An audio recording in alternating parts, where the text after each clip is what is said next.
اولا یه دو سه تا مورد رو من براتون بگم. یکی نام شوشه که میشینن معنی میکنن، میگن شوش معنیش اینه، شوشتر فلان. اولا این واژه ایلامیه، معنا هم نمیدونیم. دایره لغت ما راجع به زبان ایلامی صفره به نسبت زبانهای خیلی کمه، بنابراین میتونیم تلفظ بکنیم ولی نمیدونیم معنی چیه. بنابراین تو شهرهای خوزستان نباید دنبال این بگردیم بگیم بشینیم به سخت ضرب و زور اینا رو معنی بکنیم به زبان فارسی، چون ایلامی فارسی نیست. ایلامی ها از هزاره پنجم پیش از میلاد اینجا شهرنشینی داشتن، ننشستن که بعدن بیان ماها اسم براشون بذاریم. این اسما بودن. خب اولا من اینجا اگر اومدم برای این مسئله بود که تمدن گفتیم در کنار رودخونه ها شکل میگیره و خاک حاصلخیز خوزستان و این رودخانه های پرآبش در طول تاریخ مورد توجه بود. این از این مسئله. اما این پل برای چی اومدم؟ 242 میلادی یک پادشاهی بر تخت میشینه که بسیار قدرتمنده به نام شاپور پسر اردشیر تا 272 میلادی 3 تا جنگ بزرگ اتفاق میفته بین ایران و روم. این 3 تا جنگ پی در پی، بعضیش مربوط به میدونید اواخر سلطنت شاپور با پدرش مشترک پادشاهی میکنن، یعنی همزمان با اردشیر بابکان و شاپور سلطنت مشترک دارن. سکه هاشون به نام سکه های دو چهره ای معروفه، یعنی عکس 2 تا پادشاه رو این سکه است، شاپور و پدرش اردشیر. یعنی جنگایی هم که اتفاق میفته مثل جنگی که در منطقه مسیکه یا مشیکه، این بعدن وقتی که تسخیر شد به وسیله شاپور اسمش شد شاپور، نام شاپور رو به خودش گرفت. امروز بهش میگن فلوجه، تو عراقه. اینجا گردیان پادشاه روم شکست خورد، کشته شد. مرحله دوم بر اساس کتیبه شاپور کعبه زرتشت میگه که امپراتور والریان با سربازان بیشمار ژرمن و گوت و غیره آمد به سر یعنی به نزدیک های مرز. شکست بزرگی که به رومی ها داده میشه 264 تا حدود سالهای 264 266 شکست بزرگ. امپراتور والریان اسیر میشه، رومیان بیشمار به اسارت میان به تیسفون، طبیعتاً بخشی از پایتخت به صورت رسمی تیسفونه، اما اینا به فارس، خاستگاه ساسانیا، به خاستگاه اصلیشون، به جایی که ازش برخواستن اهمیت میدادن. بنابراین از این مسیر میان به خوزستان که انبار غلات در تمام دوران تاریخی، خاک خوب، حاصلخیز، اقتصاد. این اسرای رومی، اولا اینو براتون بگم، پل و سد روی رودخانه های کرخه و کارون و اینا سابقه کهن داره. از دوره ایلامی بسیار مهارت داشتن برای پل زدن، اما حالا یک نیروی وارد شده به صورت اسیر. میدونید که اسرا خیلی هاشون صنعتگر بودن، خیلی هاشون یعنی زمان جنگ بود همه می اومدن به جنگ، حالا به اسارت گرفته شدن توسط شاپور. رومی ها در ایجاد پل و آببند و آباره، پلای 2 طبقه که در سر تا سر اروپا هست که آب رو از این چشمه به کوه مقابل انتقال میدادن. بنابراین مهندسین قدرم بین اینا هستن، میارتشون به اینجا. بند شاپوری یا بند میزان در اینجا ساخته میشه، پشت سر بند در اینجا. اما جالب اینه وقتی که رودخانه کم آب شد متوجه شدن کف رودخانه رو سنگ فرش کردن. اسیر فراوان، بنابراین گفته شده که این اسرای رومی بودن که دادن کف رودخانه رو سنگ فرش کردن در چند کیلومتر. اینجا شاپور میخواد اقتدار خودش رو نشون بده. این هم پله هم بنده. مثلا ما در اصفهان پل خواجو رو داریم، هم بنده هم پله، یعنی هر وقت نیاز هست میبندن برای که آب رو جمع بشه. این پل اینه، به قدری محکم و به قدری استواره که الان نزدیک 1500-1600 سال اینا سر پاس. حالا میریم میبینیم یه پل دیگه ساخته شده که میری بعد میبینیم به نام پل شادروان. اون میگن کار والریانه، یعنی والریان اسیر خودش هم در این پل، در این ساخت. ما وقتی میریم به بیشاپور، تو مجموعه بیشاپور که در نزدیکی کازرونه کنار کاخ شاپور، یک بنایی را داریم به نام زندان والریان که گفته شده والریان تا پایان عمرش در اسارت اینجا بود. بعدم یه قیصر دست نشانده به نام فیلیپ جانشین شد. بنابراین این پیروزی اینقدر چشمگیر بود که موضوع نقش برجسته های تعدادی از نقش برجسته های ساسانی، تعداد 5 نقش برجسته ساسانی شد پیروزی شاپور بر رومی ها. اینقدر این در جهان باستان تأثیر گذاشت. حالا رومی ها برامون نوشتن، جزئیات رو ننوشتن. کعبه زرتشت آمریکایی ها کاوش میکنن. دهه 30 میلادی بر بدنه کعبه زرتشت در نقش رستم کتیبه فتح شاپور و پیروزیش بر رومی ها تمام ابهامات تاریخی ما رو برطرف کرد. فهمیدیم که جریان چی هست، این جنگ چطوری بوده و ایرانی‌ها چطور پیروز شدن در این جنگ. این نشانه اون پیروزیه، این نشانه اون اقتداره که بعد از حدود 1500-600 سال هنوز اینجاست و مایه افتخاره. بنابراین بناهای تاریخی زبان دارن، حرف میزنن، به شرطی که ما گوش شنوا داشته باشیم، بفهمیم، بشناسیم.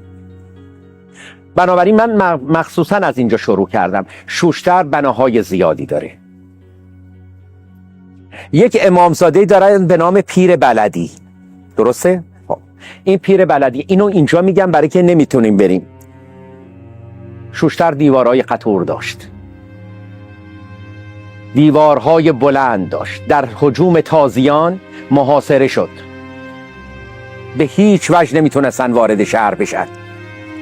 یه نفر از اهالی میاد به عربا میگه که من شما رو از راهی وارد شوشتر میکنم که بتونید شهر رو بگیرید، اما به شرطی که به من این چیزا رو بدید، هم امان بدید، هم اینا رو میخوام مال و اموال بدید. همیشه وطن فروش هست، همطور که وطن پرست هست وطن فروش هم هست. حالا ما در دوره ساسانی یه ویژگی که داریم، مینگذاری میکنیم. مینگذاری چطوریه؟ یک چیزایی درست میکنن به نام خسک، سپر از فلزه، خاره، اینا رو زمین دور تا دور شهر شوشتر کشیدن، روش خاک ریختن. اگر اسب بیاد روی اینا چی میشه؟ سوار سرنگون میشه. چه کار کنیم؟ شهر در محاصره خسک، دیوار بلنده، نمیتونیم بریم تو. میگه من شما رو از راهی میبرم که بتونید وارد شهر میشن. سردار عرب برا ابن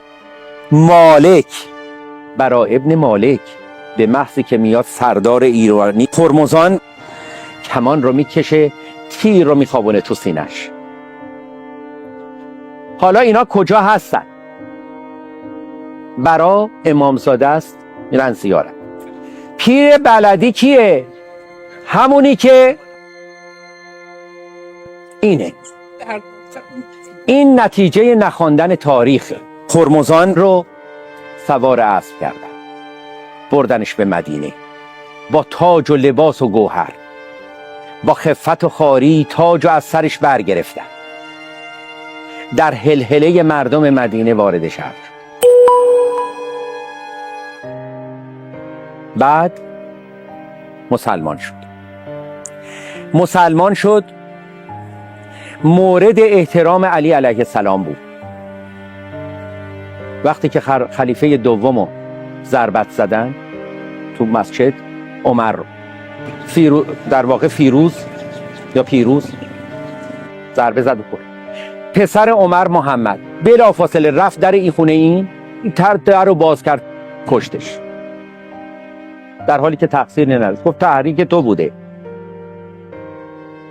که علی علیه السلام گفت که باید قصاص بشه، ناحق کشته شده ای. میخوام این سرنگذشت این سردار ایرانی هرمزان رو بگم که به چه سرنوشتی دوچار شد، و پیر بلدی رو بگم، یا پیر بلد یا برا ابن مالک. تاریخ رو خودتون قضاوت بکنید. اینا رو گفتم تا بدونید که بر سر شوشتر چه آمد. شوشتر شهر بسیار آبادیه، ابریشمی میبافه که در سر تا سر دنیای قدیم شهرت داره. تا دوران 300-400 سال بعد از اسلام این پارچه های ابریشمی شهرت جهانی داره. شوشتر صنعت پارچه بافی خودش رو نگه میداره. بهترین پارچه های کتانی رو تا 30 سال پیش کارخانه هایی که پس از دیگری، درست میگم، تعطیل شدن. من وقتی که برای کاوش در تل سفیدک اومدم، ما باستانشناس ها چپیه میذاریم دور سرمون، نه این چپیه‌ای که جنس الیاف داره، اون که نخه در شوشتر بافته میشد. من چند تا دونه از اینا خریدم، نخ کامل 100%. سری بعد که اومدم هر چی سراغشو گرفتم گفتن خدا بیامرزه اون کارگاه ها رو، تعطیل شدن، نصفش نبود. یعنی چیزی که هزاران سال دوام آورده بود. این پارچه بافی شوشتر یه شهر استثنایی، بناهای بیشمار داره. من فرصت نمی کنم همه رو ببرم ببینید، اما این رو بدونید که نزدیکترین محل بود بین دسفول و شوشتر گندی شاپور، شهر سپاهیان. گفته شده شاپور همون اسرایی رو که در آورده بود در اونجا اسکان داد. شاپور یکم شهری بود که دانشگاه داشت، امروز میریم میبینیم. دانشگاه پزشکی داشت، پزشکی یونانی، رومی، چینی درش تدریس میشد، جراحی میکردن، مجتمع دانشگاهی. میریم میبینیم. بنابراین امروز ما جنگی میخوایم این شهر با این تاریخ کهنش رو در عرض 3-4 ساعت من برای شما توضیح بدم، جمع کنیم بریم. ولی هر گوشش برای خودش یک حکایتیه که اگر من 1 ماه هم در شوشتر بمونم و هر روز اینقدر برای شما صحبت بکنم از صبح تا عصر، جا داره. این شوشتری که ما امروز جلوی چشممون هست جزء شهرهایی که بهش افتخار میکنیم. این سند پیروزی ایرانیان بر بزرگترین قدرت جهان باستان، رومی ها. حالا میریم میبینیم از نزدیک.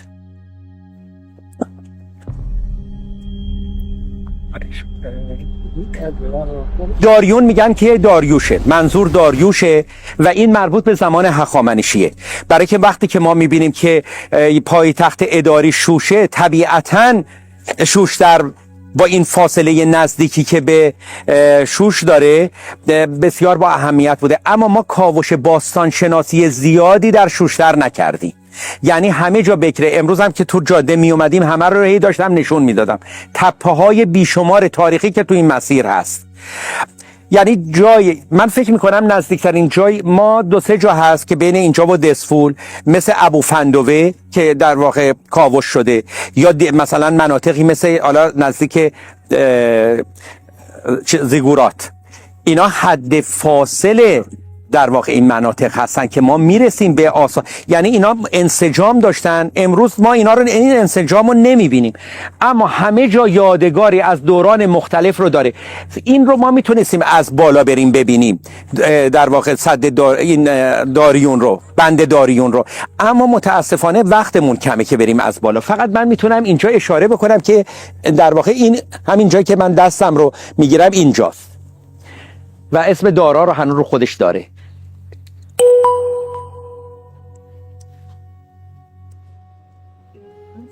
به نام آبراهه داریون میگن، بند داریون میگن، یعنی اسمای مختلفی روی این اطلاق میشه. اما ما چیزی نداریم از معماری خاصی که بخوایم روش بگیم که باستانشناسا اومدن روش کار کردن. این چیزیه که گفته شده بر اساس اسمش. هر زمانی که میخواستن میتونستن ببندن اینو. دیدین پل خواجو رو؟ بله. ببینید این چند سال با پل خواجو، 1200 سال این قدیمی تر از پل خواجوه، ولی دقیقاً کاربرد پل خواجو هم همینه. با تخت بند کردنش تبدیلش میکنن به بند. ببینید یکی از ویژگی های معماری پلسازی دوره ساسانی اینه که می اومدن از صخره‌های طبیعی که معمولاً بر اثر رسوبات رودخانه ها بود، پایه های پل رو میذاشتن روی اون صخره‌های طبیعی. این که مثلا ما میگیم پل شهرستان پایه های دوره ساسانی داره در اصفهان، به این دلیله.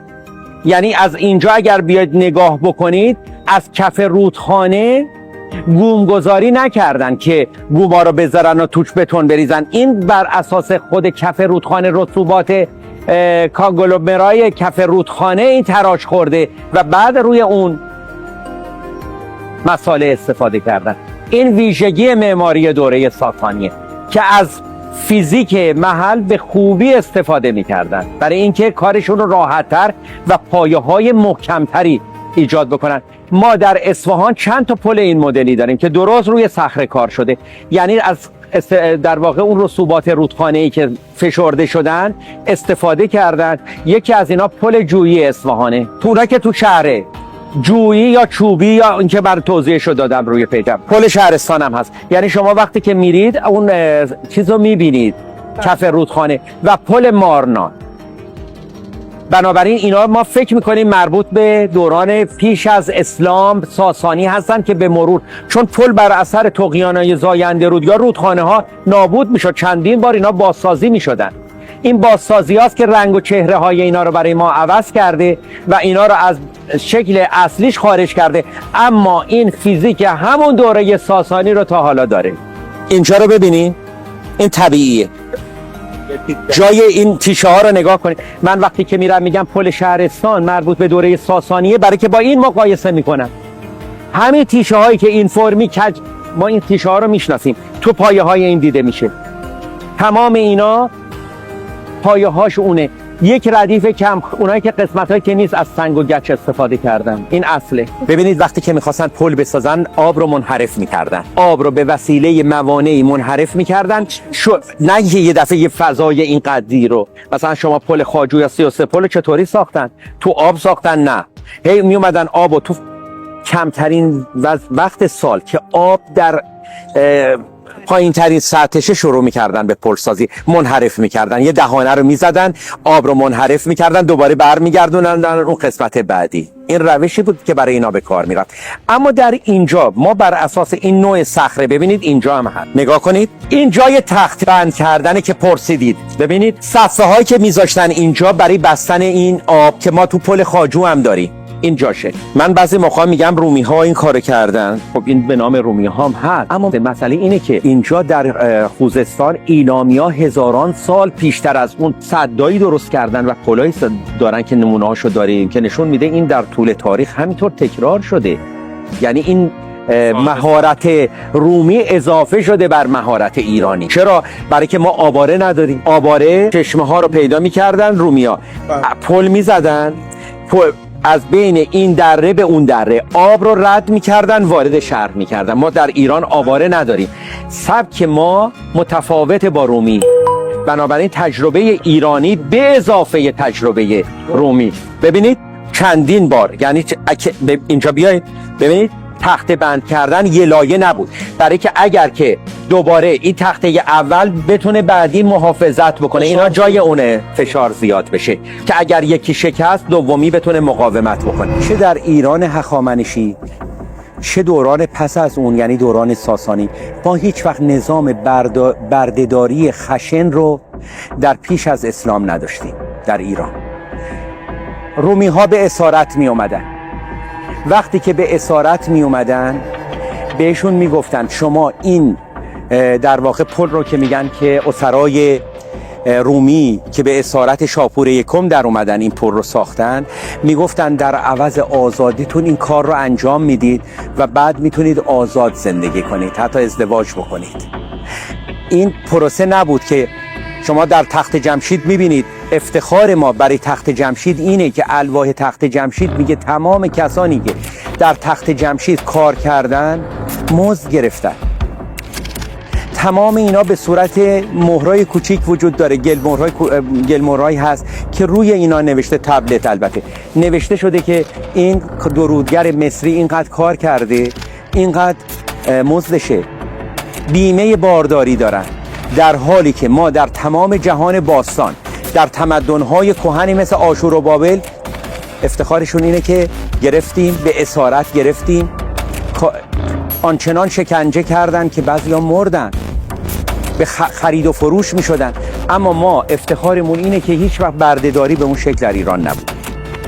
اونایی که این پلها رو ساختن بعد اجازه زندگی آزاد رو پیدا کردن، نه اینکه در تمام عمرشون خرید و فروش بشن.